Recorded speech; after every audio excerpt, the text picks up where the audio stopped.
How does the U.S. money printing system work? I'm Rich Posson for Critical Point. We use the modern monetary theory, MMT, and it's no longer a theory. It dates back to 1694 with the Bank of England using a similar system.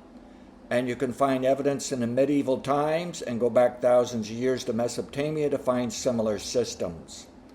The modern monetary theory states that if a country prints its own currency, its own money, it can print all it wants. It's shown as debt when perhaps it should not be shown as debt, and it can print all it wants, it's not going to go broke. The real risk is the private sector, you and I, and our businesses. That can go broke if we have debt, real debt. All right, let's take a look at our chart here. What we have is the Treasury is part of the federal government, and the Treasury is allowing the government to basically print money. It just asks for what it needs, Treasury gives it, and the government takes that money and spends it for its assets, for hiring people, contracting. It gives grants, gives money away, loans. It does business in a government sense of business. Government is not a business like your and my business, and it never should be. And you could also argue it's not a business. It's taking care of things that you and I and business will not take care of and need to be done. And some of those things we can't do. So the government, when they're done spending this money, where's it go? Well, it goes to businesses and people who are doing work for the government or providing things, goods and services. Where does that money go? It goes into the private sector like this, okay? And you and I get to use it as our money supply. It's what you and I use every single day. Now, the government does tax back some of that money. Okay? Now, why does it tax? It helps complete checkbook type accounting.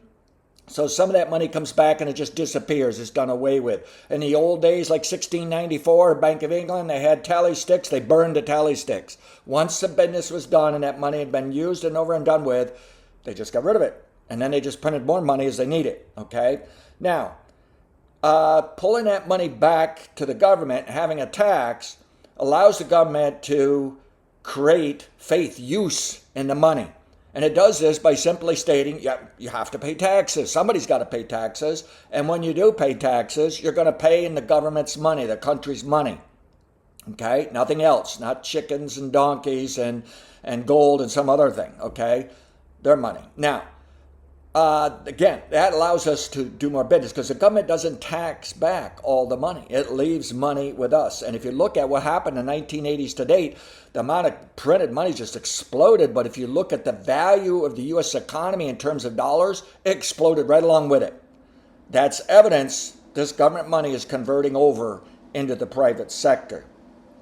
Now, by taxing also allows the government a way to control from pumping too much money into the economy.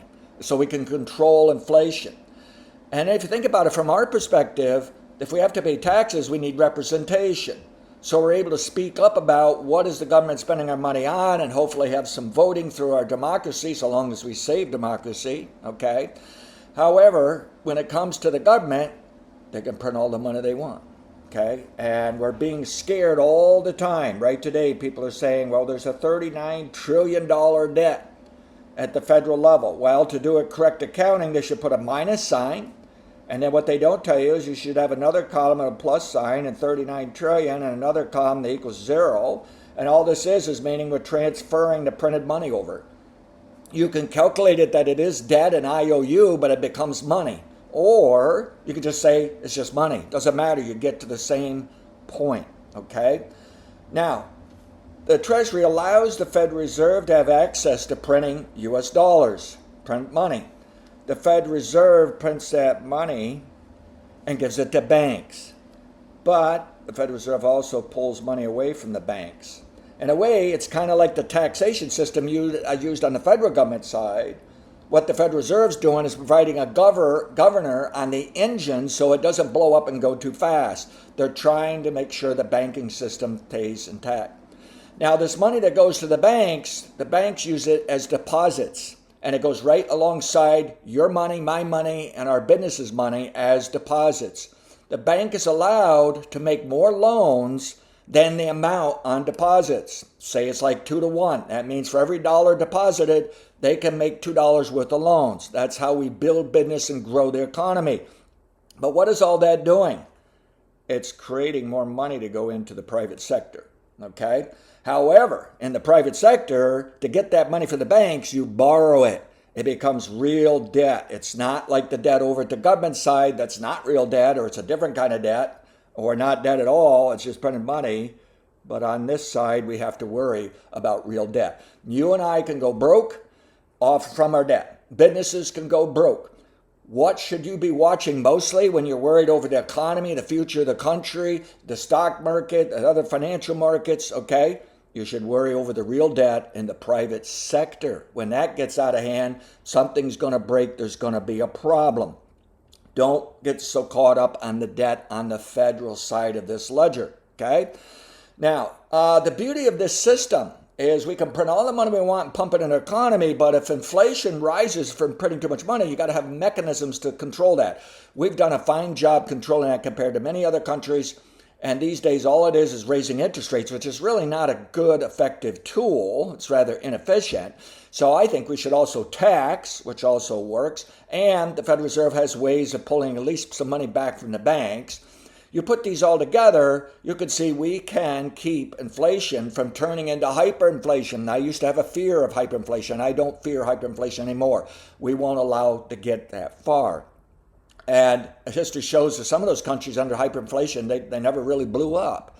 It was a miserable time of just having to use more and more money to buy something, but they actually had fantastic restaurants, clean streets. Things went on anyways with super high inflation. Okay. Now, the other side of this is if the inflation is minus, then you're getting into disinflation, if not deflation, which can mean a recession or depression. And what we've learned is if you don't print the money during the bad times, they're always worse.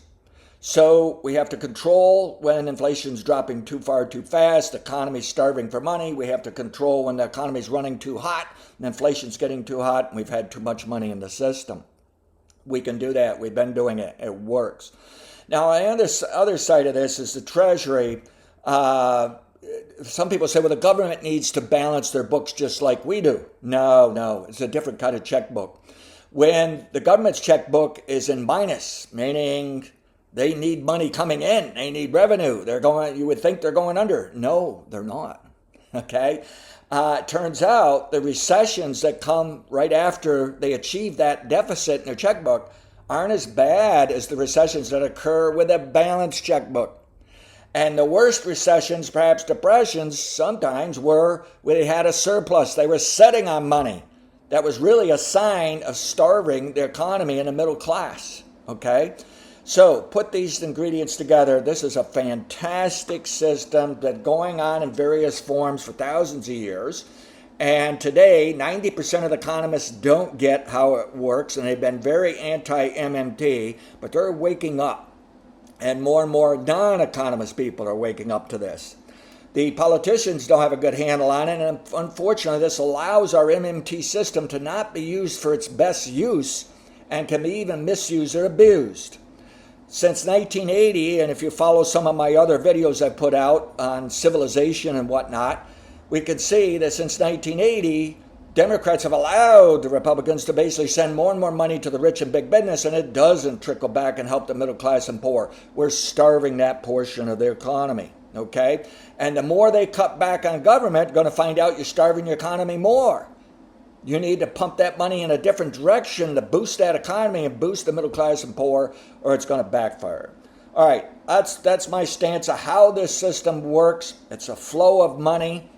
It's a great system, and there's far more detailed videos by others out there. There's books being written on this.